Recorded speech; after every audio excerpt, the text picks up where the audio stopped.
প্রিয় দর্শক, বাংলাদেশের বিপক্ষে টেস্টে বাদ পড়া নিয়ে যা বললেন আফ্রিদি। পাকিস্তানের বিশ্বকাপ ব্যর্থতার পর বেরিয়ে এসেছে নানা তথ্য। দলের তারকা পেসার শাহিন শাহ আফ্রিদির বিরুদ্ধে তোলা হয়েছে শৃঙ্খলা ভঙ্গের অভিযোগ।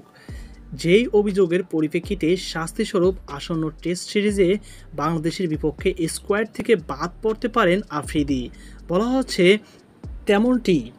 যেই ইস্যুতে এবার মুখ খুললেন আফ্রিদির বিরুদ্ধে অভিযোগ, বিশ্বকাপের আগে ইংল্যান্ড সিরিজের অনুশীলনে বোলিং করার সময় একের পর এক নো বল করেছেন তিনি, যা শুধরাতে বললে মোহাম্মদ ইউসুফের সঙ্গে দ্বন্দ্বে জড়ান তিনি। দলের নির্বাচক ইউসুফকে বলে বসেন, আমাকে এখন অনুশীলন করতে দিন, কাজের মধ্যে কথা বলবেন না। বিষয়টি নিয়ে তৎক্ষণাৎ আফ্রিদিকে তিরস্কার করে টিম ম্যানেজমেন্ট। আফ্রিদি নিজের ভুলের জন্য ক্ষমা চেয়ে বিষয়টি মিটিয়ে নেন। তবে দলের বিশ্বকাপ ব্যর্থতার পর ফের উঠে আসে সেই ইস্যু, যার জেরেই এবার বাংলাদেশের বিপক্ষে সিরিজের থেকে বাদ পড়েন তিনি। দেশটির একাধিক গণমাধ্যম বলা হচ্ছে তেমনটি। সেই ইস্যুতে এবার কথা বলেছেন আফ্রিদি। বলেন, আমি জানি না বাংলাদেশের বিপক্ষে টেস্ট সিরিজ হচ্ছে থেকে বাদ পড়ব কিনা।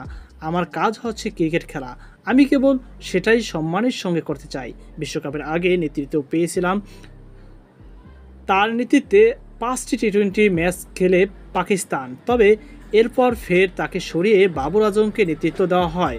পাকিস্তানের সর্বশেষ টি-20 বিশ্বকাপে বড়ডুবির পর ফের আসতে পারে নেতৃত্বের পরিবর্তন। নেতৃত্ব নিয়ে আফ্রিদির কোনো ভাবনা আছে কিনা এমন প্রশ্নের বাহাতি এই পেসার বলেন, নেতৃত্ব নিয়ে কখনো ভাবি না। দেশকে প্রতিনিধিত্ব করাই আমার মূল লক্ষ্য।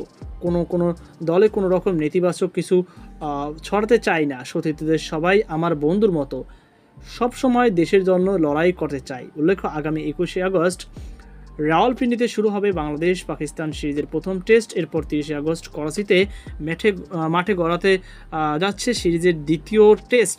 2 ম্যাচের টেস্ট সিরিজ আইসিসি 2023-25 টেস্ট চ্যাম্পিয়নশিপের অংশ।